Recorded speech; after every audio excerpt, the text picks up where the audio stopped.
and we have the final speaker from HackMotion, Markuss, who will be actually, hey Markuss. So you heard the first presentation by Tyler. So he went through a lot of the theory behind how to read the graphs and what to focus on your swing. And Markuss today will actually explore a bit more how we are doing it at HackMotion. So he's responsible for product development. So he's the person who decides what we are implementing at which moment and how we do it. So he'll guide you through our methodology. Yeah, Markuss, I hope you can see me. I hope you can see me and the presentation at the same time, because I'm going to be doing a bit of a gesturing here. But yeah, as Reinhold said, I'm going to be sort of building upon Tyler's presentation here on the swing faults we can detect in HackMotion. So Tyler gave us a nice sort of breakdown on all the faults that can happen. And I'm going to give you a bit of benchmarks and what we sort of look into your swing data when we highlight these issues. But before I do that, I just wanted to do a quick overview of what we actually measure. So the image on the right shows all of the data HackMotion can capture. If you do have any questions how these metrics or this data differs from tier to tier, ask them in the Q&A and I'll answer after the presentation. But essentially, we do extension and flexion, so sometimes called copying and bowing. We have radial and ulnar deviation, so cocking, uncocking, or wrist hinging, unhinging, as well as rotation, supination, and pronation. Sometimes I get them mixed up, so just remember supination is holding a bowl of soup, and pronation is not. And then we have timing, so how long was your backswing, how long was your downswing, and the ratio. And all of this is a lot of data to sort of take into consideration for a single swing. And by working with top coaches in the industry, we sort of have determined that the first thing you want to make sure is correct in your swing or sort of dialed in is your flexion extension, as that is sort of indicates the most common issues golfers struggle with. And if you have that dialed in, but you still struggle with ball flight or shanks or whatnot, then you might want to look at all the other metrics. And by working with Scott Cowkes, his work has given us different sort of release patterns. He calls them A, B, and C. And we have determined that the best pattern for most golfers to fall into is the stable flexion extension pattern, the pattern A, that's used by players such as Tiger Woods or Tommy Fleetwood and so on. And of course, there are other patterns. So Dustin Johnson would be a clear example of the pattern B, where he has a lot of flexion at the top, but that requires a lot of athleticism to actually do. And it's not for everyone. So we've been basically focusing on giving players their flexion extension data and these benchmarks or target ranges for that stable flexion extension pattern. And the way it works is usually we recommend golfers to be within +5 to -20 degrees of extension at the top based on their address values, and be less extended at impact by 15 to 30 degrees than they were at address. So for example, if your address value is +15, at the top, you want to be somewhere between -5 and +20. So 15 + 5 is 20, and 15 - 20 is -5. And for impact, you want to be 15 to 30 degrees less extended than you were at address. So that's from 0 to -15. And the stronger your grip goes, these relative changes remain the same. But some of the questions you usually get is, for example, the last example here where your address value is +25, why are we recommending extension? So the impact range is -5 to +10, and it's not that we're recommending extension. We're recommending to be less extended than you were at address.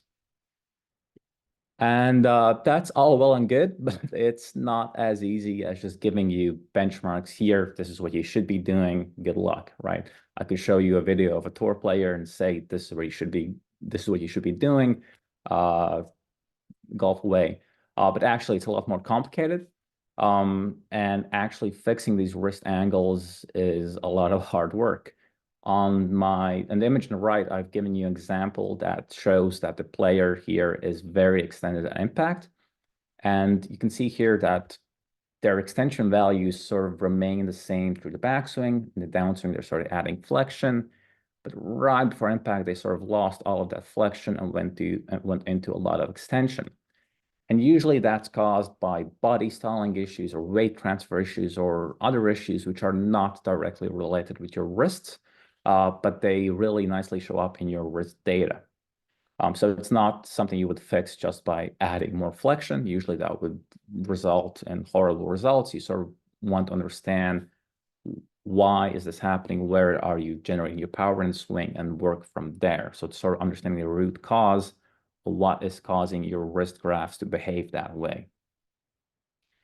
And to sort of give you an insight of what are the most common struggles golfers struggle with, is that most people struggle with extension, either at the top and impact, and flexion is very rarely an issue, at least for our golfers. So that's what we're mainly focusing our attention to. So it's extension at the top and extension at impact. And that's sort of also our roadmap on how we are planning to address these changes and helping you how to identify the root causes for your top and impact positions. So we first start with extension at top, because to actually start fixing impact, you first have to get your top in check. And then once you have your top fixed, you have your extension at impact. And extension at impact also sort of divides into two different issues, so a flip and not enough flexion in downswing. I'm going to go into more detail about these graphs a bit later. Right now, this is sort of our roadmap and how we're looking at providing these insights on what you should be fixing. And starting from the top, we've done quite a lot of research on what are these root causes that sort of prevent you from adding extension at the top. The list here on the presentation is not a complete list, but it's the list that HackMotion can reliably detect whether or not this is an issue for you or not. And those things we cannot detect, we still inform you about in the app, tell you how to identify them and even how to fix them. And all of these issues we detect sort of have a probability score on how likely they are of an issue for you based on your data. So this image on the right is an email we actually sent already to our users after they have a session. So they have finished a session in club face control, and let's say that they are too extended at the top. So they get this email, issues detecting your backswing.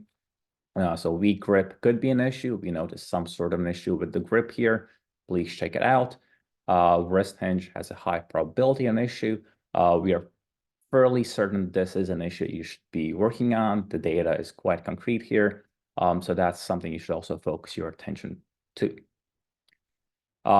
But before you start going into all this deep dive on what could be the root cause, we've had a lot of success with golfers first just trying a drill, trying to get a feel for the correct position at the top. And we've developed this interactive drill that sort of guides you step by step on getting the right feeling for the position at the top and getting that muscle memory in. And the drill consists of 3 different stages. So the first one, we sort of ask you to get a feel for the correct position, playing you audio feedback when you're in it. You do that 3 times, then you go to the next position, next step, which is doing a dynamic backswing and stopping at the top. And you have to be there. Once you do a backswing, you have to stop at the right wrist angles and nail it. If you do not, you can progress to the next step. You have to do that 3 times. And then finally, the full swing challenge is actually making a full swing and being in the right position at the top. However, if the drill doesn't help, then you sort of have to go and investigate what's the sort of the blocker or the root cause of why you cannot get there. And these are the issues that HackMotion can help you with. So the first one is a weak grip. As a general rule, the weaker your grip is, the less extension you'll have in it. And it's quite simple on why this might be an issue. So for example, if I have a flat wrist or slightly bowed wrist, it's going to be a lot harder for me to add that flexion just from a biomechanical standpoint. However, if I have a stronger grip or a more extended wrist, for me to add a lot of flexion is relatively easy. It's easy to do. And the HackMotion will notify you if your address position for your session is less than 10 degrees. That will just ping, hey, this is a thing you might want to check out. Here's some drills. Here's why this is an issue. Make your judgment, but this might be a problem why you cannot get at that correct position at the top. Second one is extension and takeaway. So we define takeaway as approximately 45 or 50% sort of point in your backswing. And we tag it when you add more than 5 degrees of extension from address to takeaway. So it's a very small threshold, but once you start adding it, it's really hard to fix it mid-swing. And if you have a lot of these swings, we again ping this out. Hey, you seem to be adding extension and takeaway for a lot of your sessions. That might be one of the reasons why you're struggling with extension at the top. And then the next one is inside takeaway. Now, inside takeaway is a bit tricky because it's not, these two things I've listed here are not the only ways how you can actually take the club inside, but they are one of the most prominent ones. And we have divided them in 2 different ways. So one is adding flexion and takeaway. And the other one is adding too much rotation in takeaway. And for flexion, you can usually we've analyzed a lot of tour players' data, and usually they never go lower than 10 degrees of flexion and takeaway. So that's here in this example here, the first line is address and this line is top. So this player has added way too much flexion, so they're minus 15. You do not want to be lower than 10 degrees as a general rule. And there are some players, tour players, who have stronger grips around plus 30 degrees at address, and they lose 20 degrees of extension. And that's fine because they never go into negative 10 degrees of flexion in their takeaway. They might lose from 30 to 10, but they never go from 30 to minus 10. And tour players who have, let's say, 10 degrees at address, they might lose around 5 to 10 degrees of extension, but again, they never go below that minus 10 degree flexion threshold in their takeaway. And similarly for rotation, so most tour players don't add more than 80 degrees of rotation in their takeaway. And we have seen a lot of examples where players who in our app struggle with staying flexed at the top, or struggle with overextension at the top, go over even 90 or 95 degrees of rotation in takeaway. And this image here is an example of a player who struggles both with a flexion in takeaway and over rotation takeaway. Yeah, and the last one, which is a bit more cut and dry, is wrist hinge or radial deviation. So based on our research, most tour players do not add more than 30 to 35 degrees of wrist hinge in their backswing. So that's starting from address to top. They do not add more than 30 to 35 degrees. And the reason why it's a problem, because wrist hinge usually goes hand in hand with extension. So for example, if you're at home, you can do this with me. If you add wrist hinge and try to go an extension, it's very, very easy, right? And I even slightly extend my wrist while I'm adding wrist hinge. And it's very hard for me to add flexion. And vice versa. If I unhinge my wrist, it's very easy for me to add flexion. It's very hard for me to add extension. So they sort of go hand in hand from a biomechanical standpoint. And wrist hinge as an isolated thing is not an issue in itself. We've seen a lot of good players add a lot of wrist hinge while maintaining their flexion perfectly fine. It's only an issue if you're struggling with top. Then you might want to have a look at it and look at any drills that might help you sort of rein in a little bit.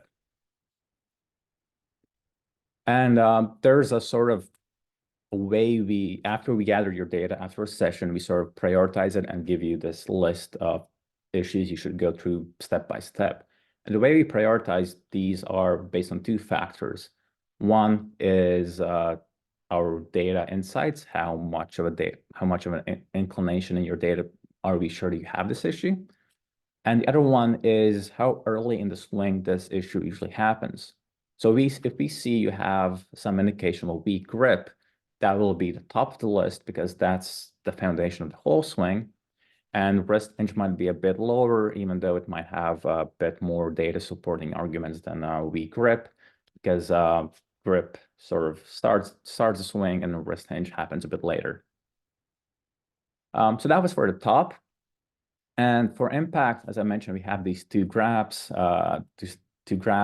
flip and not enough flexion. And the only way they differ really is that in the first graph, this golfer, I hope you can see my mouse here, has managed to reach the recommended impact range at any point in their downswing and then lost it, right? And in the other graph, this light green area indicates the recommended range in the downswing, the player actually never reached it. And the reason why we separate these is because the way you start fixing them or approaching them differs. So the app, after every swing, even right now in your divergence, can tell you whether or not this is a flip or not enough flexion. And then based on the research we have done, you either start with identifying why are you flipping, or you start learning how to add flexion in your downswing and then go from there. So those are two different issues, how you approach them, which might have the same root causes, but the priority is different. And all of these things that I showed you are coming to the app very soon. So as I mentioned, the emails are already live and a lot of people are getting them and the feedback has been phenomenal. And we are soon releasing all of these in the app. So after you finish a session, you have these available immediately. You can look back to your old sessions, see where you struggled, maybe you've improved, maybe not. And if you click on any one of these, you'll be taken to a drill, a video explanation, and even how to identify whether or not you have this issue.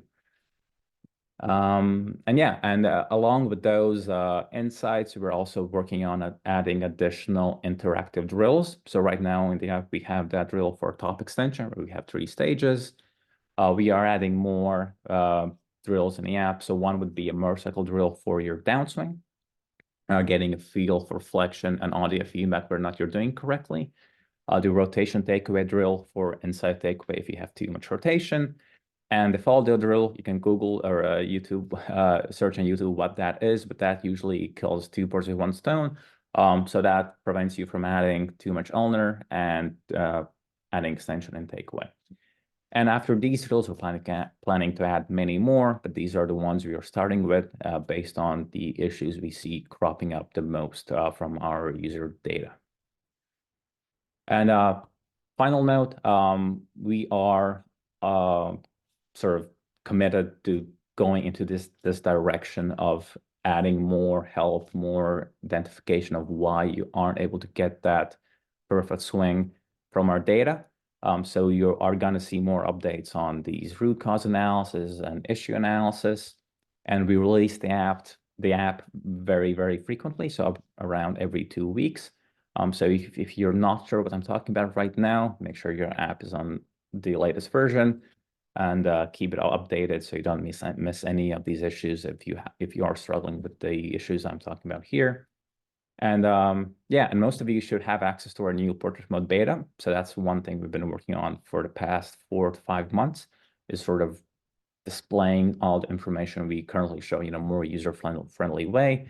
And right now that beta is available to about 80% of the users. So we are looking for your feedback there. So yeah, that's about it. Any sort of questions? Thanks, Marcus. This was an excellent presentation. Really nice overview, both on the things that we have already been working on and the future. So everybody stay tuned. I think this will be a really exciting year for HackMotion and all the users. So some questions that came in. So one is a popular question is about what is the range for how much wrist hinge is too much wrist hinge. So what we see for players. Yeah, well, as I mentioned, you should look at wrist hinge only if you have an issue with the extension at the top. And usually 30 degrees or 35 degrees wrist hinge is a bit too much. And that's not in absolute numbers, so that's in relative numbers. So if you start your address value at +10, you do not want to go over +40 or +45, for example. Okay. And then another question from Craig regarding pronation, supination in putting. He has the pro version, so he's asking whether he's able to measure that in putting. Yes, absolutely. So in the pro version, all the metrics are available. So you are able to measure pronation, supination, and putting as well. One little caveat there is that putting has two different modes. We have putting stability and putting analysis. So putting stability is a bit more simplified version of putting analysis. So putting stability will only have flexion and only radial, but putting analysis will have all of the data you can have from the pro version. Okay. All right. I think that's it. Then if you have any other questions, then feel free to reach out to us. We usually respond within like 24 hours to any kind of questions about the product or using it. So really appreciate everybody showing up today. I hope you guys enjoy any kind of other company presentations as well. We hope that we were able to share a bit more about what we have been up to and how to better use HackMotion. So thanks a lot. And this is then the end of the webinar.